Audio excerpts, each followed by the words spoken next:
The Lauren Agee case was hastily closed by authorities, but many questions remain. Come behind the curtain with private investigator Sheila Wysocki as she uncovers the truth about what happened to Lauren. This is Without Warning. Warning: the following episode contains details about sexual violence and elements that are graphic in nature.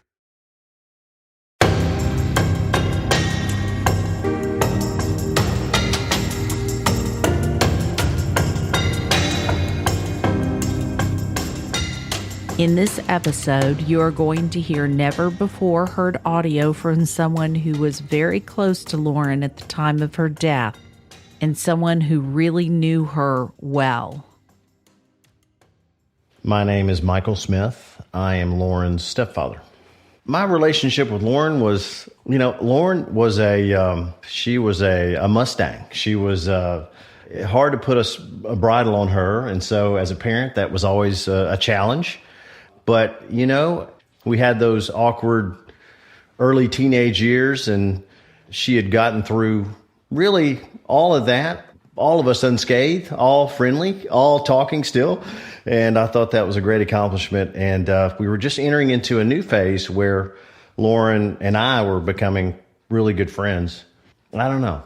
I think that's what I'll probably miss the most, because I knew that friendship was really starting to develop, where you could you can't have a friendship as a parent when you're trying to teach, but as you get older, you can have that friendship, and you can see it start to develop, and it was really just starting to change. Lauren was right at 3.5 when we met. What do you first remember when you first saw Lauren? What was your first impression of Lauren as she comes in? It's really two impressions. One, it's of Sherry that is trying to make sure that everybody liked Lauren, because she was like, okay, she knew Lauren was a bundle of energy. Even as a 3.5-year-old, she was a bundle of energy. She would just say stuff and she would just do stuff. And it was funny. It was funny to me, but as a parent, again, she was just like, oh my gosh, I'm trying to make an impression on all these people and I want this to go great. But Lauren was she was a fire plug. Even at 3.5, she was a fire plug. When we got married and then everybody moved into the house on Coursey Boulevard together, Lauren got Josh backed up against the wall, and she pointed at him and said, I'm going to make your life a living hell. How old was she? We were married, so she probably was, 5 or 6, That is so funny. Oh, they ultimately became really good friends, and she had his back and he had her back. And as brothers and sisters do, they drive each other nuts. But at the end of the day, they did love each other. Literally, Sherry was Lauren's left hand and Lauren was Sherry's right hand. The two were just symbiotic. I mean, if it was dance practice, if it was something that Sherry was doing, Lauren would try to be involved with that. I mean, these two were absolutely, really inseparable in a sense that they were just connected. They were connected by the brain almost, if that makes any sense. It was a higher level than just, I don't know. I've seen a lot of mother-daughters, and this was just at a different level. Yeah, I was more the disciplinarian. Sherry could come in at times. She was the atomic bomb, and I was the day-to-day disciplinarian. And so when it got really bad, that's when Sherry would come in. But more so day-to-day, I would take the reins and do that duty. And it was tough. That was real. I'm just telling you, it was very tough. She was a tough cookie. I think Lauren was independent in a lot of ways and dependent in others, because I think she was really dependent on her mother to do a lot of things for her, with her. And she was an independent spirit that loved her own space, her own friends, really her own life in a sense, to just a zest for fun that just never ended. It's always laughing. Absolutely the loudest child you ever met. I mean, her voice just carried. It's a very Demi Moore almost sounding voice, and it just would carry. So, that cackle laugh that she had would carry throughout the whole house. Didn't matter where she was. She could be upstairs in her room. She could be in the bonus room over here.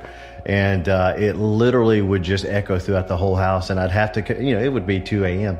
I'd have to make the long walk in and say, okay, guys, come on, hold it down. We're trying to sleep.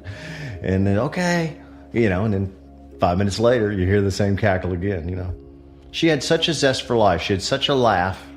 And it was all in her laugh. And if you see the videos, you see everything. She's always smiling. She's always laughing. That was just her personality. You can hear in Mike's voice just how much Lauren made him smile. Every time he mentions her name or tells a story about her, you can hear the chuckle in his voice as he remembers Lauren. Here, Mike is telling a story about Lauren dancing in the car when she was just 10. There was one time Lauren and I were in the car, and she had to be maybe 10 years old, and she was highly involved in dance. And some song came on the radio. It was some booty shake kind of song, and she's 10, okay, and she can do all these moves. We're in the car, and she's over there dancing, and she's doing it to the song and just looking at me and laughing every time the music would stop and then start again and stop and start again. And it was just it's one of my, it sounds like a simple thing, but that's what makes moments in life great, are these simple moments, right? And she just would stop dancing and look at me in this stupid face and then start laughing and then start dancing again and stop and start. So I don't know why that sticks out in my head as one of the funniest moments. After hearing all these wonderful stories about Lauren, I was curious to hear what Mike had to say about Wakefest, what he knew about. I would describe Wakefest as a gathering of kids. It's a big party. It's an excuse to drink on the lake and go maybe watch some guys wakeboarding. I don't know. He's right. That's exactly what Wakefest is. It's a big party. A place where kids go to drink and watch wakeboarding.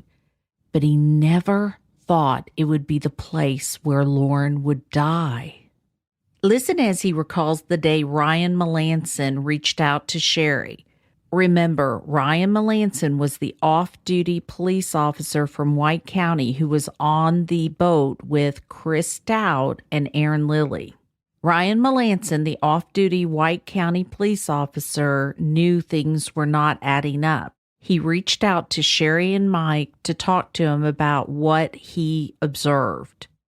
We had just completed lunch at Bluegrass. We were walking out of the restaurant, and I got a phone call from the funeral home that had taken care of all of our arrangements.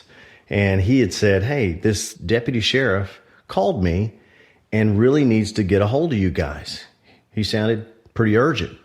And I'm like, is it with the DeKalb County? Because that's we're already talking with these guys. And he said, no, it's with a neighboring county. He just said he had some information. You had to talk to you and Sherry. And I was like, oh, okay. Well, give me his name and number. So he gave me his name and number. And Sherry right there in front of the restaurant called him back. And that's where this whole thing started. How shocked were you that he called you? We're still numb from the week. I mean, we just buried Lauren on Friday, and this is a Sunday. So we're the walking dead. We're just there. We don't really even know. I don't even know what we talked about. I don't even remember the week really before. It was just such a blur. My initial reaction was we were just so numb. And we were like, okay, well, let's find out more information. So at that point, we hired an attorney, and he had a private eye. We arranged a meeting actually that afternoon. And so we met with him. It happened really fast. The meeting with Ryan happened really fast. He wanted to meet pretty quick. Mm-hmm. I really was just curious, like what could somebody possibly tell us? Because we had already we'd already been told what happened. 2 days earlier, we saw her lifeless body in a casket. And it was just, I don't know. It's just to see something like that I don't know. It's hard to recover just in a few days. It's hard to recover in a lifetime just from seeing it. I can't stop seeing that. To this day, Mike has not recovered from seeing Lauren's lifeless body in a casket. He most likely never will. No parent should have to bury their child. Now listen in as Mike describes what he was told about Lauren's autopsy. The private detective told me that with Lauren's break in her neck, in her vertebrae, that there was no way that she could walk. He said she would be in a wheelchair for the rest of her life. there was some mention of that was probably a good thing that she didn't live. And didn't Sherry say she would take Lauren any way she could have gotten her alive? She would have taken care of her had she been in a wheelchair. Yes, and Sherry would have taken care of Lauren any way she could have, if she would have taken care of Lauren, if she were a quadriplegic, if she was in a vegetable state for the rest of her life. And one of the things that I think people don't understand is how insensitive a lot of people are in cases. And I find that a very insensitive statement to say to a grieving family. You don't know if she's better off or not. I find that offensive. I agree. And I again, at the time, we're still so numb. And I think there was an initial 3 months where you're just somewhat numb. But, we've never really been through a murder investigation before. And so we really don't know what to do. And so, you deal with all these different people. You deal with people that you think are good, and they turn out not to be what you want. And then you have to change. And then you have to start over again. And it's a very difficult and arduous task. It really is. Because you don't do that. Nobody goes through this. Funeral preparations. What do we do? I had to call a friend the day after she died and said, what do I do? What do we do here? I don't know what to do. And so we had to you need to call a mortician, call a funeral home. And so I had a friend that ran a funeral home, and he gave me his brother. And so his brother came on out. Bob Bell, great guy, and helped us plot and plan all this. But it was just, there's so much that goes into it that you don't know. How to plan a funeral, how to solve a murder case. You just don't know how to do that. There's no manual. After sitting down and talking to Mike for a while, I wanted to know exactly when he started losing faith in law enforcement. The very people that were put in place to protect him, and the entire DeKalb County for that matter, were failing him. And I wanted to know when he began to realize it. I started losing faith in DeKalb the night we found out. I was walking to the boat dock where Deputy Sheriff Jeremy Taylor, myself, and Brian were walking down to the boat dock where Fish Lips was the Page 4 Marina boat dock. And he was pointing over there where, okay, that's where they were camping, and that's where they were. And, we may never find out what happened to her. And when he said that, it just struck a chord in me. I'm like, why is this guy telling me we're the first night, and he's telling me we may not ever find out what happened to her? I mean, why are you telling me that day one? That just made no sense to me. It's almost like you were not going to even try from that point forward. It just struck me as odd when he said that. Did you feel like they tried from that point forward? No, I didn't feel like they tried from that point forward. I feel like they went through the motions. I feel like they tried to prove it was an accident. I think it was, that's just where they were going with it. And, they just tried to say everything pointed back to an accident. His Detective Taylor was here talking about he had some news for us that, he couldn't tell us what it was, but it was important to the case. And we were thinking, okay, it's something in our favor that's going to prove that, something happened. And then when we had our meeting with Sheriff Ray and Jeremy Taylor, myself and Brian, the thing he had to tell us was all the kids' stories matched. Their stories never changed. And I'm like, but that's not the case. Their stories did change. And he was like, no, their stories with me never changed. That made no sense to me. I mean, it changed 2 times, 3 times in my house that one night with Hannah. I mean, it was just, I started taping the conversations because the first private eye was taping all of his conversations. And I thought, well, that's he's doing that just so he doesn't miss anything. But honestly, I can't remember everything everybody says. So to me, if I record a conversation, I can remember everything. I don't miss anything. I don't miss how they said something.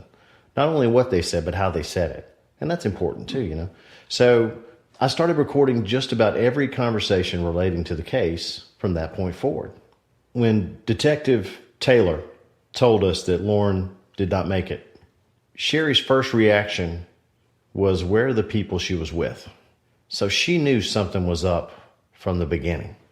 I was not so quick to go to that conclusion. I was in the camp of, they were telling us she jumped off a cliff earlier that day. She might have had some kind of hemorrhaging that was internal, bleeding or something, and she died that night. It was going 50 stories. She went to go use the restroom, and she must have fallen off the cliff while she was going to use the restroom. But it was a full moon out, so it's kind of bright. So how are you going to do that? Lauren was terrified of heights. So, I mean, nothing made sense. But again, I go back to being numb, and you're just somewhat numb that at that point, and you can't think, and you're not thinking on that level. Sherry was already thinking there, but we're just going through the mourning process of just trying to process the information. So when you were talking to Jeremy Taylor on the phone, do you feel like he listened to you and Sherry about the investigation, or do you feel like he had a phone call, hung up, and didn't think about y'all again? My opinion is we had a phone call, he hung up and did not think about us again. I think he had his mind made up as to what it was, and he went in that direction, plain and simple. Okay, I've been asked this several times about you. The conversation between you and Jeremy Taylor and Sheriff Ray, you were so composed. How did you stay composed in that situation when they were telling you the things that they were telling you? Well, I didn't realize I was composed, but if I was, we were really, I guess if I had some composure, it was because we knew what they were going to say. And we were eager to get it closed, because if they closed the case, then we could go on our own investigation. If they kept it open for a year or two or three, then we couldn't touch it. So actually they were doing what we wanted, and that was closing the case and saying, okay, it was an accident. Okay, so now we can take over and do what we do. We'll hire real detectives, and we'll hire attorneys, and we'll process this case, let the science figure it out, right? And so we were excited. Our attorney at the time told us just to listen and get out of there. And we did that, but I really wanted to prod and ask some questions and see why they came up with some things and why they thought this and why they thought that. And again, my feeling throughout the entire time is that they thought they were writing this off as an accident. They were not going to see it any other way. And any interview, anything that they were doing was only to prove their case. You know, Sherry's been criticized for not going to that case by Sheriff Ray, of all people. Why didn't she go to that meeting? That was it was a decision that we all made, that she was not going to go to the meeting. She was so angry at that point at Jeremy Taylor and Sheriff Ray that I don't think she trusted herself to sit in the chair and listen to it. She was very hurt and angry, and to hear them talk about Lauren the way they were, drunk girl falls off cliff, was basically their in synopsis, the conclusion of what they were, of the whole investigation, air quotes. You can only hear that so much. You just want to come out of the chair and start swinging. It's all right in front of you. You're just not seeing it. And it just was all right there. They just wouldn't see it. And it was just so frustrating. Or didn't want to see it? Well, they didn't want to see it. I don't know if it's, I don't know what the deal was with those guys. Ineptness, or just they were overwhelmed, or they were underfunded, or I don't know what it was, but they just did not want to put the time, effort, and energy into investigating the Lauren Agee case. They did not want to do it. They didn't count on Sherry and you, did they? Well, I tell you what, they didn't count on Sherry. She is what they didn't expect. I don't know what else to say about that. She just, this has become her life quest. This has become the single most important thing in her life. And I think it will always be the single most important thing that she ever does. This has become Sherry's life mission, to get justice for Lauren and find out the truth about what happened. Here, I asked Mike the first time he saw the clip with Jeremy Taylor and what his first impression was. So let's talk about when you went up there. Wasn't, when you first heard about the clip and you saw it with Jeremy Taylor, you kind of got an idea, but when you go up there and you look down, what was your impression of the story that she fell off the cliff into the water? Well, there just wasn't a way to get to the water. if you just have to really try to get to the water. I guess there was maybe a way or two that you could fall off and get there, but they were throwing the dummy off and they couldn't get it in the water. They threw it off a bunch of different places. Couldn't get it in the water, probably 50 times.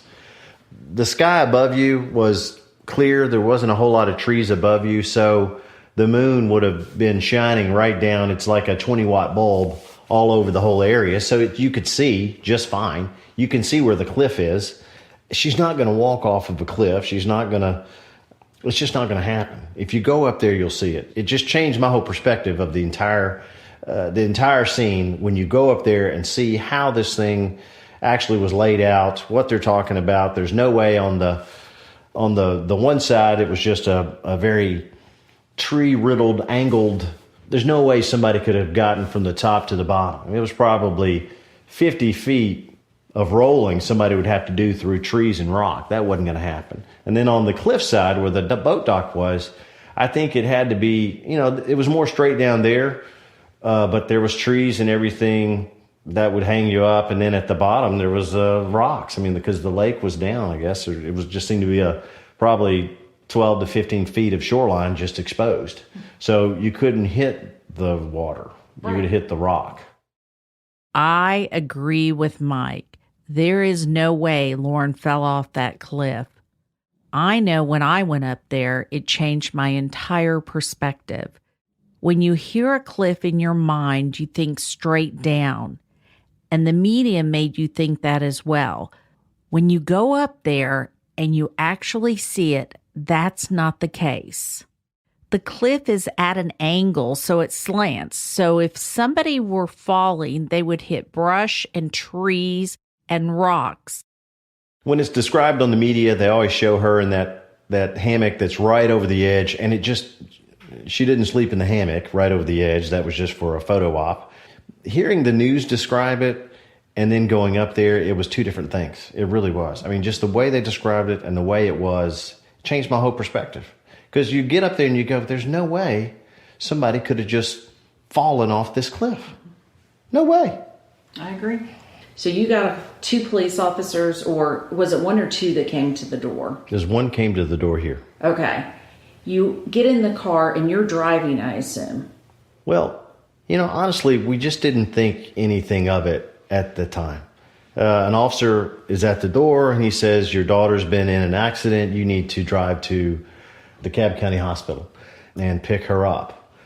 And I was like, well, why isn't she calling me? What's going on? He goes, well, that's all I can tell you, which I think is the absolute worst way to tell somebody, because, we get in the car and it's like, oh my gosh, she's hurt. I guess maybe she's unconscious or something she can't call. The last thing in your mind is that she's dead. Okay. And so we get in the car and it's about an hour away from here. So we're in the car and it's going pretty good clip. And then all of a sudden the reports start coming in, like something up there happened. Something happened at the lake. They pulled a body out of the water. We heard that. And then all of a sudden we were just about to get on the interstate and it just got real. All of a sudden you go from, we're just going to pick up Lauren, to she may be dead. And we went from 75 to 120 miles an hour. I was going 120 from, it just seemed to be messed up how they told us. They should have given us taken us to the hospital. I shouldn't have been driving. I was dangerous for all of a sudden now the adrenaline's going, you're in this car going crazy.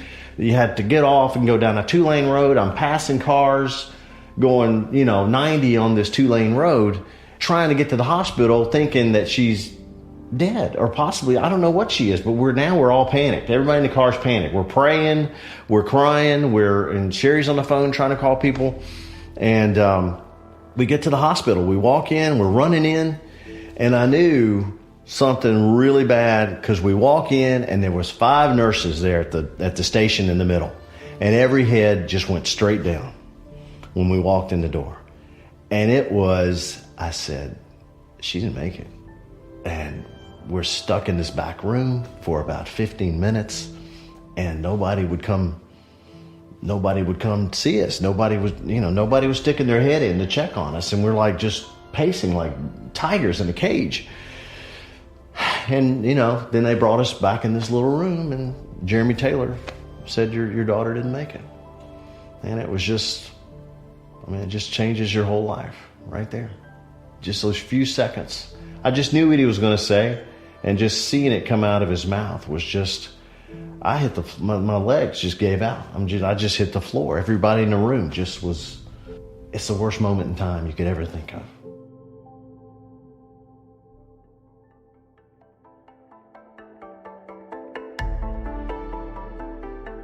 Care.com has come on board as a proud sponsor of Without Warning podcast. I already knew as a consumer the benefits of Care.com. Moving into a new neighborhood, a new house, and a new town, I needed a way to find easy and reliable help. Where I found it? Care.com. Care.com is the largest digital marketplace for care.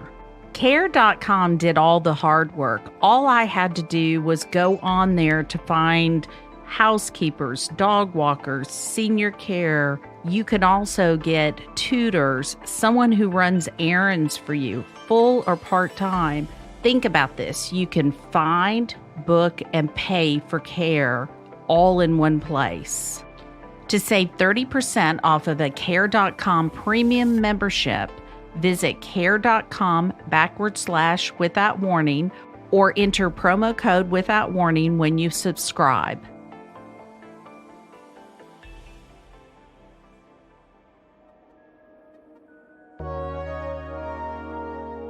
Daily Harvest is a proud sponsor of Without Warning podcast. I try to post real-time videos that generally the videos are a disaster because I'm terrible at taking selfies. My friend Sarah Moore came over to do a video with me on Daily Harvest. She too is a huge fan.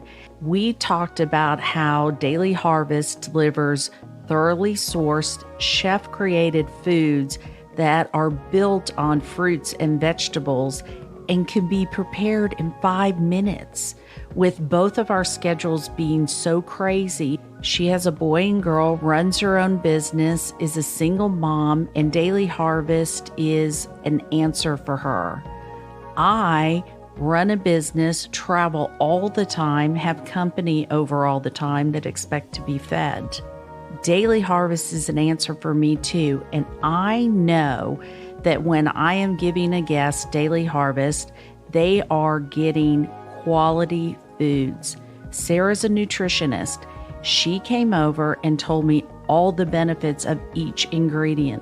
Sarah went over each ingredient, telling me and showing me how Daily Harvest maximizes the nourishment of the ingredients. Go to dailyharvest.com and enter promo code WOW to get 3 cups free in your first box. That's promo code WOW for 3 free Daily Harvest cups at dailyharvest.com. dailyharvest.com. At the hospital, Jeremy Taylor told Mike and Sherry that Lauren didn't make it. When they left the hospital, that's when they went with Jeremy Taylor to see the clip for the first time. Listen as Mike describes that moment in more detail. Jeremy was telling me about the cliff. He was telling me about them cliff day. He was telling me about their day and telling me every reason it was probably an accident or we may never find out what happened to him. It's just, he wasn't giving me a lot of hope. There was never even a shade that something other than an accident happened. There was never even a glimpse of we're investigating something other than an accident. You could tell from his delivery to me, he was going with accident. Talk to me about the ride home then. I do a lot of work in Knoxville, so I drive that road a lot. And when I hit that exit, I just tear up because I just remember that ride home and how quiet everybody was, and just this absolute you're just stunned. It's like you're drunk in your mind. You just, 1,000 million things are racing through your head, and this impossible thing that never could possibly happen has just happened. And It was the longest ride home I've ever had. It was an hour in the car, and it just seemed like eternity. It did. I don't wish that on anybody.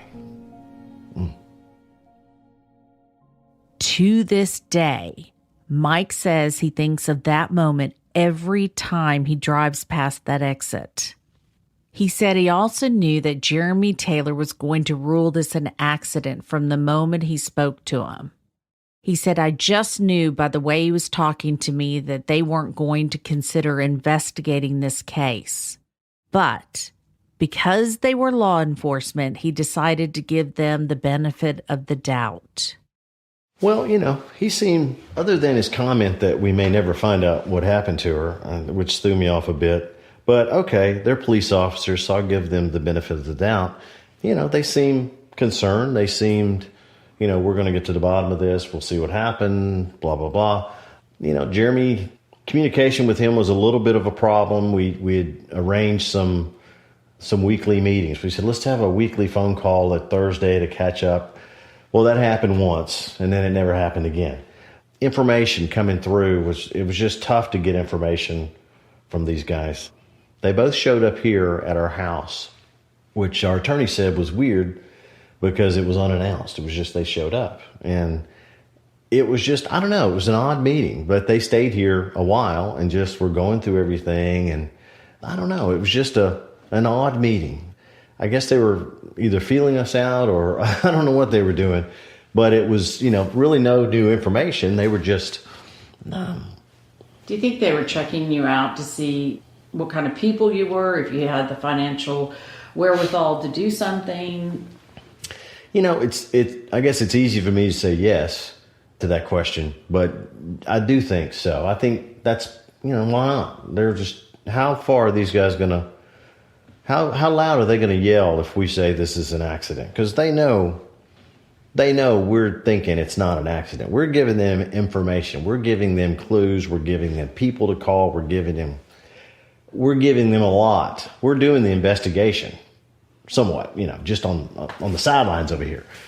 So they know we're not, and they met Sherry, and they know she's not going to back down. They know that. Do you think they had Lauren's best interest at heart? I think they were getting through this case as fast as possible. I think they were looking at their own interest, and that was, let's move on to the crackheads and the meth dealers in DeKalb County. I don't want to spend the time, effort, and energy on this case. That's my opinion. I don't think they really thought about it as a person. Lauren, they come in here, they're nice, they're cordial. I'm sorry for your loss, all that kind of stuff. And Sheriff Ray was nice to us. He was nice to our face. He was very sympathetic to our cause. He had a son as well, and he said if I lost him, I'd be really upset as well, and I'd do everything in my power to find out what happened. Sheriff Patrick Ray was an elected official who was doing what he needed to do, and even though Mike thought he sincerely felt remorseful, he knew that they were not going to put any time, effort, or energy into investigating this case. In Mike's word, quote, they had more important things to do, end of quote. After discussing this with Mike, I began to wonder when he first learned about Lauren's injuries. At the hospital, they didn't know really. They knew she had her neck was injured, and that was about it. When we asked, can we go see her that night, Jeremy had said, you can go see her if you want, but I don't recommend it. She's not in good condition, and you don't want to remember her that way. And I regret not seeing her that night. I guess I wanted to see her, and I didn't. Nobody did. Said by Jeremy Taylor, her head was split open like a watermelon. Well, I don't think he ever really went over the autopsy with us, per se. It was just explaining some things in the autopsy, which was never the case. Her head was never split open like a watermelon. In fact, it was very intact. She had some abrasions on her neck. I think she had a broken neck, if I'm not mistaken. And she had a broken nose. She had some knuckle damage and scrapes and scratches. But it was nothing. When I saw some of the autopsy photos, which I can't believe I looked at some of them, but I did. She didn't seem like in absolutely horrible condition.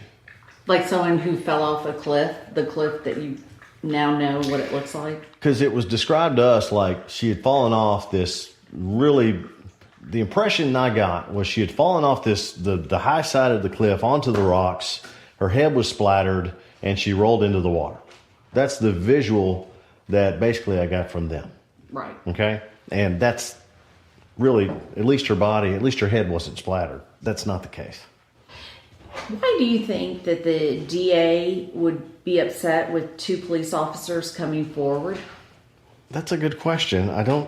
Why would a DA be upset with why would a DA be upset with 2 police officers? And that's under his jurisdiction. I think it's the same region, unless they're just upsetting the narrative. This case is done. It's gone. Let's just let it go. Let's let this die a slow death or a quick death. We don't need to revisit this. You guys need to stop and let this go. It's just, that's the narrative there. He doesn't want to deal with this.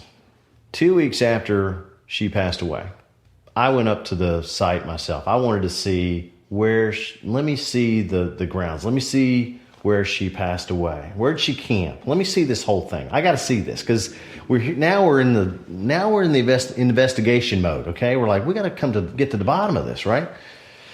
And so you go up there and you're like, there's no way. I mean, honestly, you go up there, there's no way this could have been an accident. There's no way. Something had to happen up here just by the way it's laid out, okay? Just by the way it's laid out. So we're up there and we're not interfering with anything because they've already opened it up to the public. It wasn't interfering with an investigation. People could have camped up there since.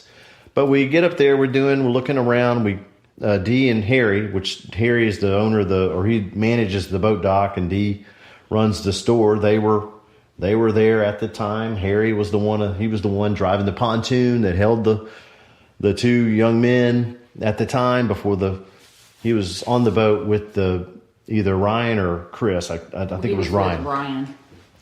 But he was the one that told me, man, these guys were acting, if they weren't guilty of something, I don't know. They knew something. They wanted out of there in a bad way. Something was up with those guys. Harry, Dee, they all had a story. I get back to the dock, Tony Smith comes up. He's the owner of the dock. He's, hey, I got a guy over here that said he saw something that night. So I'm not looking for information, but I'm there at the dock, and just people are coming up left and right saying, hey, I spent some time with that group. I heard something's not right about this. And then somebody else comes up. Something's not right about this. It's like everybody, I'm at the dock and everybody's coming up to me saying, something's not right here. Something smells. And I'm thinking, no, have you guys not told the police this? And they said, well, nobody's even interviewed us. Nobody's even asked us one question. And these are all people that had talked to all these people right at the time of all this was happening. It's insane for me to think that none of them were ever interviewed. And I think Dee and Harry were eventually interviewed, but it was more so like, hey, what do you got? I heard you got something. What's going on? But I'm there on the docks, and Tony Smith, the owner of the boat dock, says, hey, I think there's a guy over here, and he said he saw a fire up on top of the mountain that night. His name is Mike Chambers. And I'm like, oh, okay, well, let's go talk to Mike Chambers, right? No harm in that, right? So we go over, and there's Mike Chambers, and I recorded that conversation, and he said, yeah, it was Sunday night. It was probably 9-10 o'clock, and there was a fire going up there. It was just, it was a pretty good fire. So I'm like, well, that's pretty valuable information, right? So I did tell Jeremy Taylor that, I said, hey, this Mike Chambers guy saw a fire up there that night. And he's like, no, that whole area was roped off. This is Jeremy. He said, that whole area was roped off by TWROA, so nobody could have gotten up there. He said, what he saw was probably a fire on the ridge behind where that was. He didn't see a fire up there. So I'm thinking, I just gave this guy some pretty valuable information. And he, judge and jury right there, just discarded what I said. And I at that point, I knew we weren't going anywhere with these guys. And when did you find out TWRA did not rope off the area? Oh, that had to be a year later. A year later, we found out they didn't even rope off the area. I mean, it wasn't roped off. It wasn't cordoned off. Anybody could have gotten up there. Anybody could have gone through that stuff. Anybody could have burned anything. What do you want to happen in Lauren's case? That's a great question. What's going to give us peace? What do you want here? Because Lauren's not coming back. So how do you define success? And to me, I define success, and Sherry and I have talked about this, and it's really just for the FBI or somebody to open this case back up and truly investigate it. It's not somebody's head on a platter. It's not somebody go to jail. It's not anything like that. It's not revenge. It's just about, I want it investigated properly with all of the facts, the figures, the people, everything investigated properly, because it wasn't investigated properly. And once that's done, I'll have the faith, whatever they say happened, then I'll believe it. But it's not about somebody's head on a platter. It's not about revenge. It's not about somebody going to jail. It's just about finding the truth. And once the truth is found, then we do justice. And if the truth is it was an accident, it was an accident. But there's still some justice to be had here because people knew what happened. Justice is all this family is looking for, not putting someone in jail or getting revenge. They just want this case to be investigated properly, the way it should have been done in the first place. So, without the help of DeKalb County, some help from the media, and a lot of personal resources, Sherry, Mike, and Lauren's entire family will continue to fight for justice. The media has helped this case move forward. Call it trial by media. I don't care what you call it. We've got to move this case forward somehow, some way. We don't have the DeKalb County Sheriff's Department helping us. We do have our own team helping us, our own legal team, our support team, our forensics, our this, or that. We're having to do this ourselves. And so who are you going to give that to? The local news. We've had great response out of the local news. It's helped move this case forward. You know, what's the ultimate goal? The ultimate goal is for the FBI to take this case and to move forward with it. And that happens through public awareness, people moving the ball forward. We've got a petition with over, at this point, 15,000 signatures on it. That it's fantastic. That helps. The news reports help. I mean, 2020, my gosh, a national program. Crime Watch Daily, a national program. Obviously, these people see something here.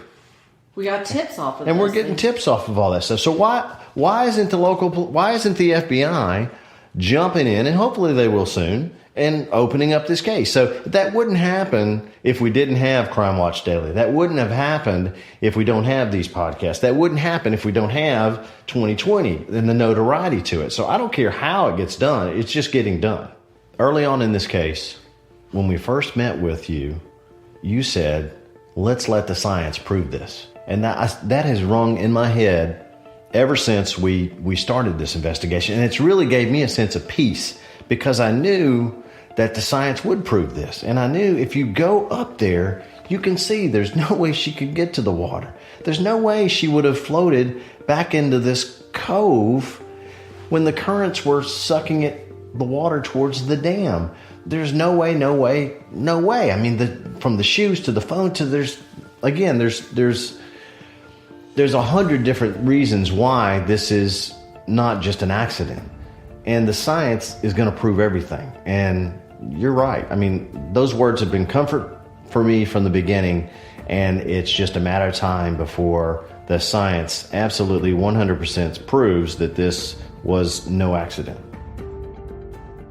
I am convinced the science in this case speaks for itself, and it will absolutely 100% prove that this was no accident. Waiting for justice to be served can be the hardest thing, especially when it's justice for your own child. I have loved working on this case and with this amazing family, and have loved being a part of helping to find justice for Lauren. Thank you all for listening, calling in tips, sending emails, and helping me with crowdsourcing justice. Bringing this episode of Michael Smith to you was very important to me. I believe that Michael Smith is the unsung hero in this case. Michael has been Sherry's support system and her rock throughout this horrible injustice. On our next episode, I am so excited to have Alina Burrows. Alina is a former senior certified crime scene analyst. She will take us behind the scenes in Casey Anthony and the Pulse mass shooting cases.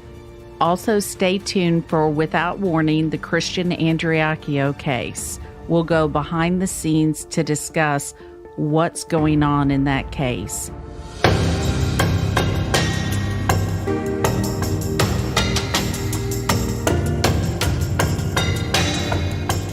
Lauren's family gives their full permission for any and all details to be shared in hope that the truth will come out. If you know anything at all, call 1-888-599-0008 or email tips@SheilaWysocki.com.